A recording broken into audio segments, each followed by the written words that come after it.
Hello, this is Uwe Gehts with Academy Games, and I'm all excited here. I have my copies of the third edition of the new Storms of Steel, Battle of Kursk, 1943, and our Awakening their third edition, all upgraded to the new system.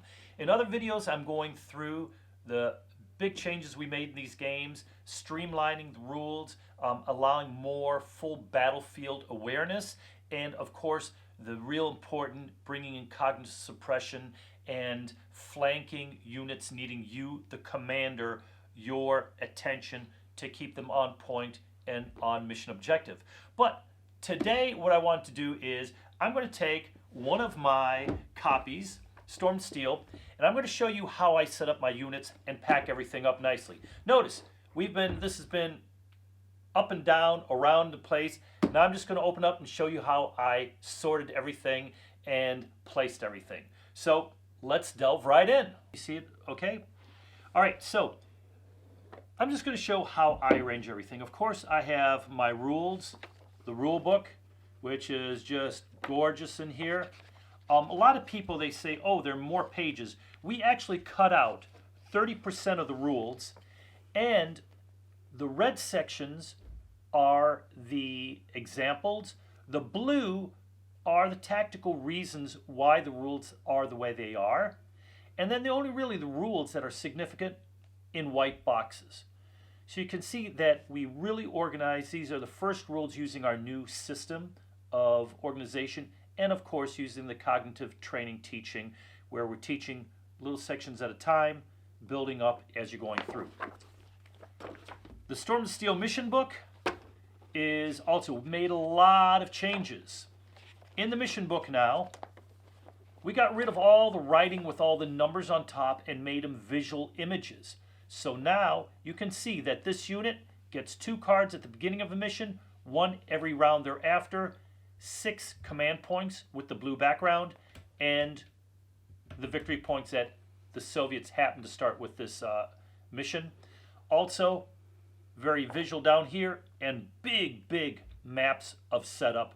So people don't want to look at the units and read where they are. They can just place them. Lastly, next to every unit, we have the number that's on each counter. So to find these units, you just look at the number and look them in your sorting tray. I'm going to show you how I do that in my sorting tray. Next, of course, the summary sheets. 2 of these. And of course, I say everything you need to know is really right here in the game. And we have no exceptions in this rule. We made quite a few changes. If the cost to take an action is not on the counter, it's 5. 5. So you want to move hidden, how much it costs? 5. You want to go and build some hasty defense? 5. If you want to rally, that's not moving or firing? 5. Of course, we have 6 sheets for, and this might, I didn't put everything nice in here. I actually just pulled this off the shelf, and we're kind of in a rush to get this out. Jim has a bad cold, and he's suffering through this, so he's nice enough to do the camera work for me. Say hi, Jim. Hi. There you go. There are 4 of those, and of course, 1 victory point track. Notice there's no 0 anymore. Got rid of it. Now there's always a winner. Someone who's leading. With the 1, let's say Soviets have a 1 and the Germans get a VP, a point, it flips from the Soviet side to the German side. Then if Germans get another one, it would go up to the 2, etc. Now I then put above this my map boards. I like my maps because they're going to put weight onto my counter sheets. Really nice deep bulkas. Again, we've changed where not only do you have hills, but now you have level -2 bulkas. So you're going up from 2 level hills down to -2 the bulkas, all the washed out ravines and areas in Kursk that really had a tremendous impact for Soviet defenses and really holding up a lot of the German advances. And we keep on going with the map boards.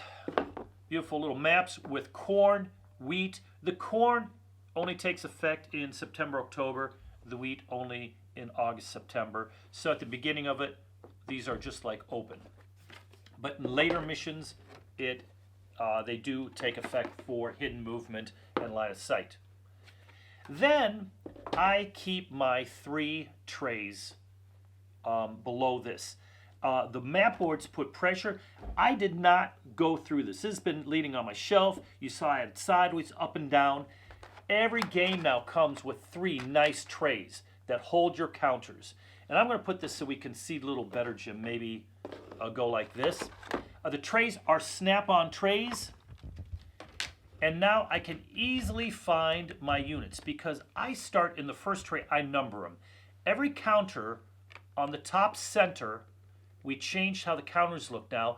We have not only their solo symbol, but then right beside it, the unit number. The Germans number from 1 all the way to, let me see, the last one here for numbers is like a Stuka is number 87. So there are 87 different units in here, including for the Germans. You have your Tiger 1, you have your Panther, Panther tanks, you have your Panzer IV, F2s and Js, your main attacks that before the Panthers came into effect. Your Martyrs, all kinds of cool units.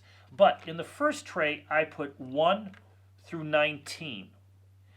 I don't go through 20 because each tray has ridged bottoms that has room for 20 counters. In the first one though, and I put them like this on the back, and then I just tap them lightly, and they just line right up. On the first one I don't put 20 because on the next one I like starting with 20, going through 39, then I have 40 through 59, 60 through 79, and then 80 through my 87. And then behind these I have my smoke and different mines and all kinds of things. So this is for the German. In here also I keep a 10-sided die, the stressed combat die. This is not a standard 10-sider. This has 2 1s, 1 2, 2 3s, 1 4, 2 5s, a 6, and a 7. Why we do that? The stress die is to see the probability of a unit continuing its actions and continuing on its own to take actions after every action it takes. So the more involved it is, the higher probability that the unit will be spent. But that's where you as a commander can take that cost to take an action. For example, for this infantry unit, it cost, oh, these are the Soviets, sorry about that. This is not Stuka, it's Stromovik. The Soviet, it cost them 4 to fire. Well, with this, since there's 2 1s, 1 2, 2 3s, and a 4, that's a 60% chance of being spent. And we also show that on the track sheet here. Shows you exactly at 4, 60% chance of being spent.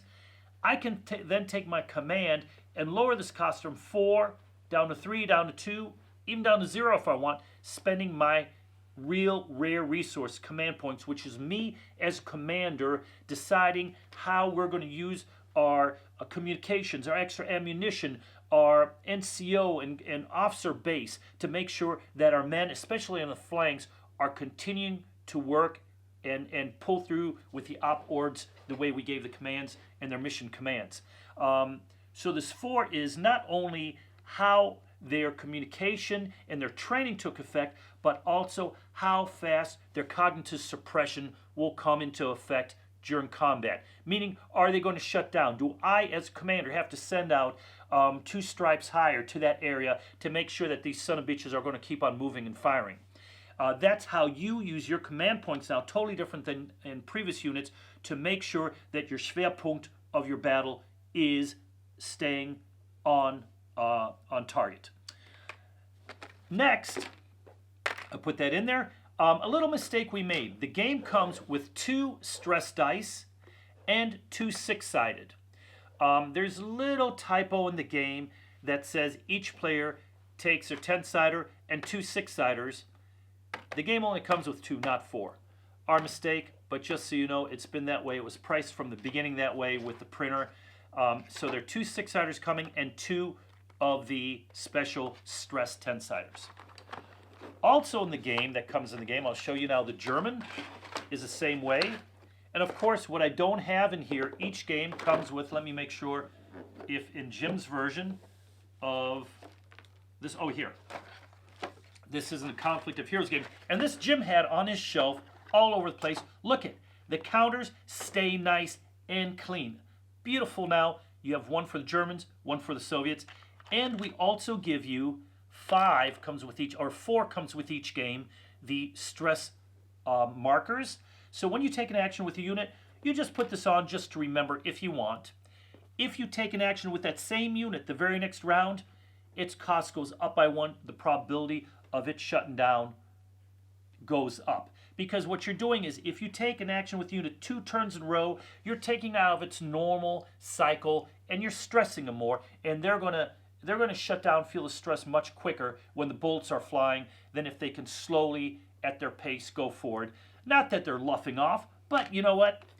You can only drive your standard men so much. Now, I'm not talking like on the TV forces, you know, your Delta and your Rangers and all your specially trained units. These are your standard guys out there in the field, going through basic training. They're coming out, and now they're in combat. How are they going to react? Then the next thing we have in here is our card tray. And what I do and how I do this is I have my cards in here. Here are my cards that I'm going to be pulling in the battle. Here are my special weapon cards, my veteran cards, all kinds of cool stuff. In the middle, I have 1 for my hit counters and 1 for my armored hits. Notice we also change the back colors. Red for my soft targets, blue for my armored targets. Really nice. Again, everything snaps shut, snap, snap, and you're good to go. You can see nothing moves inside. Lastly then, this is the last thing I do.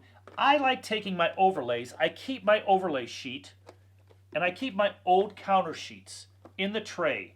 I punch them and I leave them in there.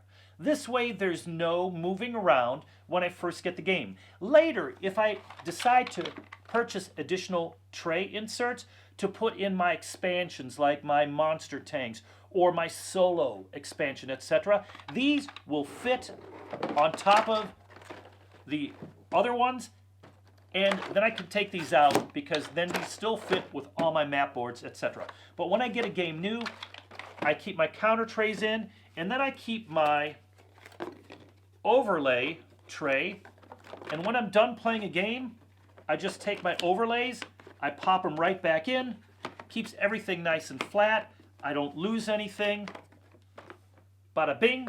Then I put my counter trays back in, then I put my maps, then I put all my track sheets, I put in my summaries and my rules and mission book, tight, and here we go, all done. So that's how I like to pack my box. If anybody does any different, let me know. Today is, let me look at my Fitbit here. Today is Thursday, September 5th. The games came in over a month ago. We shipped them to Ludofact USA, who had our German map boards. The map boards we had made in Germany just to make sure the quality's up, no warping. If we ship them to service personnel in a very arid country or a very moist country. They were supposed to pack right away, but they had some issues and timing things. We didn't get packed that weekend the way we thought. They just got them done. We are shipping this Friday, tomorrow. We should have them mid next week, coming into a fulfillment house in Cleveland. Next week, you will be getting in America, your shipping emails, and we should be beginning next Friday or the following Monday. So hopefully soon everybody will have their copies for Europe, Asia, yeah. I always get Asia and the Far East and the Pacific Rim always mixed up.